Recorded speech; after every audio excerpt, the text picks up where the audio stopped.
Hi, I'm Sally, And I'm Rhonda, Sally's best friend.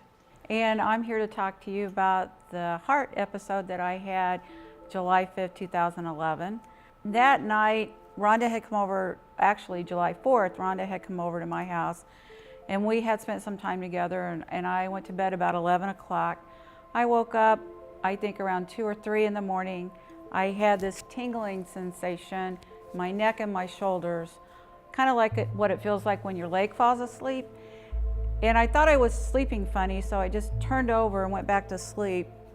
And I woke up the next day, I was very tired, but I couldn't quit thinking about the tingling sensation. So I'm thinking, okay, so I go to work, I look up the heart attack symptoms, and I can check almost all of them off. But I don't go to the hospital. I go to CVS and check my blood pressure because I'm thinking if it's fine, then I'm not gonna go. And it was not fine, it was too high. And I had taken my blood pressure medication that day, and it still was too high. So I go back to work. I try to call my sister. She's got 3 different phone numbers. I can't reach her. So I call Rhonda. When she called me, she was trying to describe to me what her morning was like. It was a little scary, and I could tell that it was something that she had not experienced before. And I tell her all this. And I said, I think I should go to the hospital. And she said, yes. Very quietly, she said, yes, I think you should go to the hospital. I hang up from her. I call my boss. I said, Frank, I have this, and this going on. You know, I really don't think there's anything going on. He goes, Sally, go to the hospital. I'm like, okay, I'm going, I'm leaving. So I drive myself to the hospital, which I find out later I should have never done. I walk in there, I say, I think it's a non-event, but I've got this going on. Of course, they throw me in a wheelchair. And I have blood work done, which came back okay. I have an EKG done, which came back okay. But the emergency room doctor said, have you ever had a stress test done? I said, no, I haven't. He said, I think we're going to do one. I said, okay. So they're prepping me for the stress test. I say, I still think it's a non-event. I don't think there's anything wrong, but we'll do this. So I get on the treadmill, and I was on there less than 60 seconds, and I couldn't breathe. And they checked my heart out, and I've got a 40% blockage on the right side, and I've got a 90% blockage on the left side. And I was totally just blown away, could not believe that. And we're going to stent. We're going to put a stent in you. And I said, okay. My sister, who is in Florida, I called her. I told her what was going on, and I gave her Rhonda's number. And so she goes, I'm going to call Rhonda.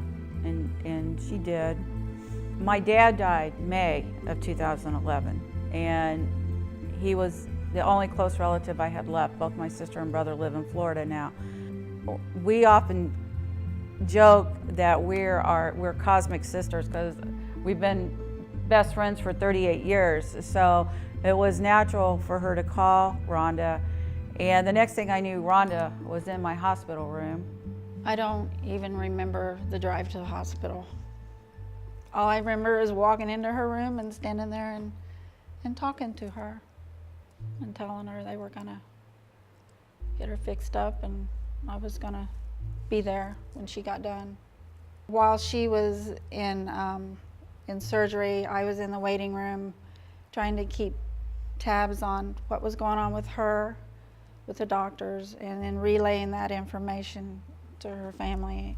So when I came out, she was there, and she just looked at me and she said, the doctors fixed your broken heart. I found out later that I didn't have a heart attack. I just had these symptoms, but I had no heart damage. I did not have a heart attack.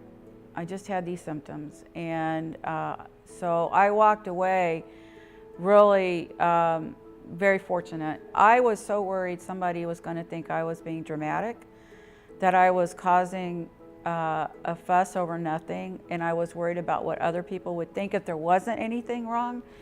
I had just recently got divorced in 2010, and that's a very lonely feeling. And you know, and Rhonda was there through that with me too.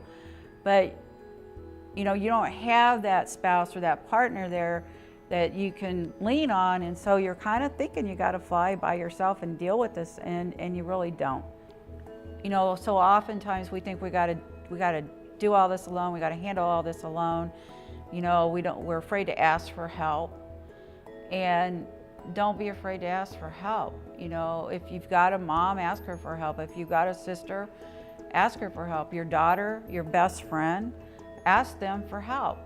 And my advice to women is, if you have any kind of symptoms, that needs to be the least of your concerns, that you need to get yourself to the hospital immediately, and to call an ambulance and not drive yourself to the hospital like I did, and to listen to your body.